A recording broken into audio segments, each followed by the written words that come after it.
ஆண்டவர் தம்மை எப்படியெல்லாம் வெளிப்படுத்துகிறார் என்பதை குறித்து பதிவு செய்திருக்கின்றார். நானே நல்ல ஆயன், நானே வானிலிருந்து இறங்கி வந்த உயிருள்ள உணவு, நானே உயிர்த்தெழுதலும் வாழ்வும் என்றெல்லாம். அந்த வகையிலே இன்றைக்கு ஆண்டவர் தன்னுடைய நிலை வெளிப்படுத்துகின்ற விதமாக, நானே திராட்சை கொடி, உண்மையான திராட்சை கொடி, என் தந்தையே அதை நட்டு வளர்ப்பவர், என்னிடமுள்ள கனி கொடாத கிளைகள் அனைத்தையும் அவர் தரித்து விடுவார், கனிதரும் அனைத்து கிளைகளையும் மிகுந்த கனிதருமாறு கழித்து விடுவார் என்று ஆண்டவர் சொல்கின்றார். திராட்சை கொடி, நீங்கள் அதன் கிளைகள் என்று ஆண்டவர் இயேசு தன்னை வெளிப்படுத்துகிறார். தன்னோடு சேர்ந்து திரு அவை நம்பிக்கையாளர்கள், சீடர்கள் என்பவர்களையும் சேர்த்து வெளிப்படுத்துகிறார்.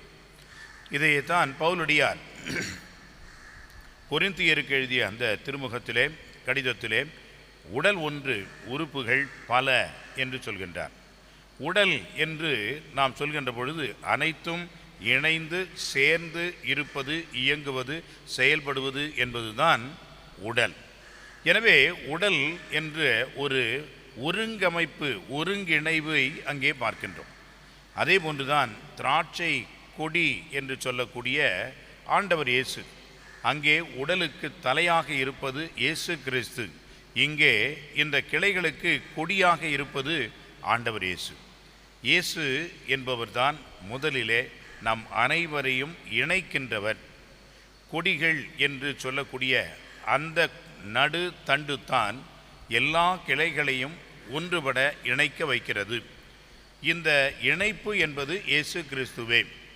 எனவே தான் அடிக்கடி சொல்வார்கள், நம்மை பிரிக்கின்ற பிரிவினை காரணிகளை தவிர மேலாக, அதைவிட அதிகமாக நம்மை இணைக்கின்ற இயேசு கிறிஸ்து வல்லவராக இருக்கின்றார் என்று சொல்கின்றார்கள். எனவே இந்த ஒற்றுமை என்பது அந்த திராட்சை கொடியிலே பார்க்கின்றோம். கிளைகள் இணைந்து கொடியோடு சேர்ந்து அந்த செடி இருப்பதை பார்க்கின்றோம். இரண்டாவதாக, இந்த கிளைகள் தாமாக எதுவும் செய்ய முடியாது. கிளைகள் என்று சொல்லக்கூடியது கொடியோடு சேர்ந்து இருக்க வேண்டும்.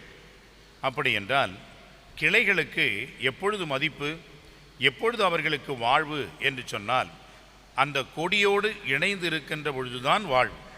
அப்படி இல்லை என்று சொன்னால் அவர்கள் வாழ்வை இழந்து விடுகிறார்கள் என்பதுதான் பொருள். எனவே நாம் வாழ வேண்டுமா?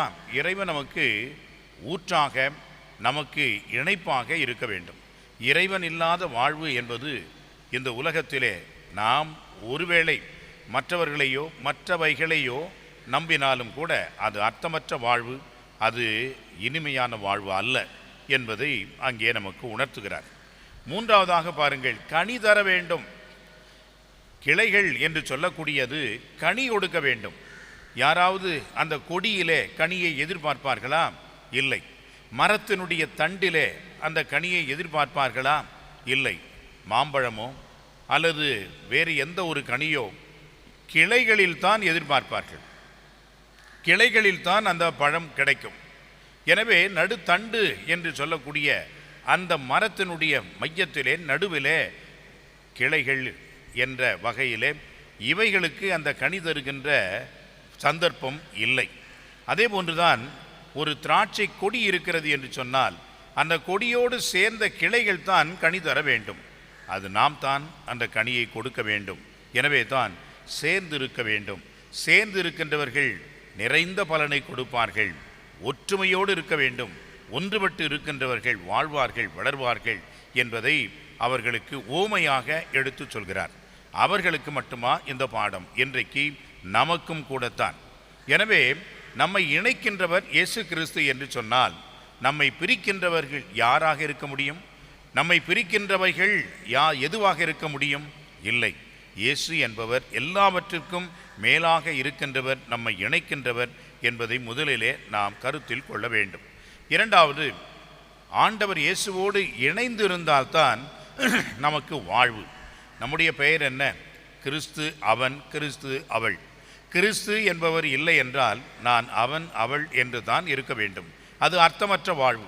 அந்த வாழ்விலே உண்மையான உயிர் இல்லை எனவே தான் ஒரு கிறிஸ்தவனுடைய வாழ்வு இறைவனோடு இணைந்திருக்கின்ற, அவரிடமிருந்து வாழ்வை பெற்றுக்கொள்கின்ற ஒன்றாக இருக்கிறது என்பதை நாம் உணர வேண்டும். மூன்றாவது, கனிதராத ஒரு கிளை எப்படி வெட்டி வெளியே எரியப்படுமோ, கனிதராத கிளை ஒன்றுக்கும் பயனில்லாமல் போகுமோ, அதே போன்றுதான் நம்முடைய வாழ்விலேயும் கிறிஸ்து அவன் என்ற பெயரளவில் அல்ல, இவன் கிறிஸ்தவன் என்று மற்றவர்கள் நம்மை அடையாளம் காட்டுகின்ற வகையிலே கனி தருகின்ற செடிகளாக, கொடிகளாக நாம் மாற வேண்டும் என்பதைத்தான் ஆண்டவர் இயேசு நமக்கு உணர்த்துகிறார்.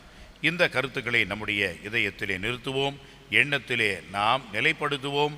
இவ்வாறு இறைவனோடு இணைந்து வாழ்கின்ற, நிறைந்த பலன் தருகின்ற செடிகளாக மாற இறையருளை வேண்டுவோம். ஆமென்.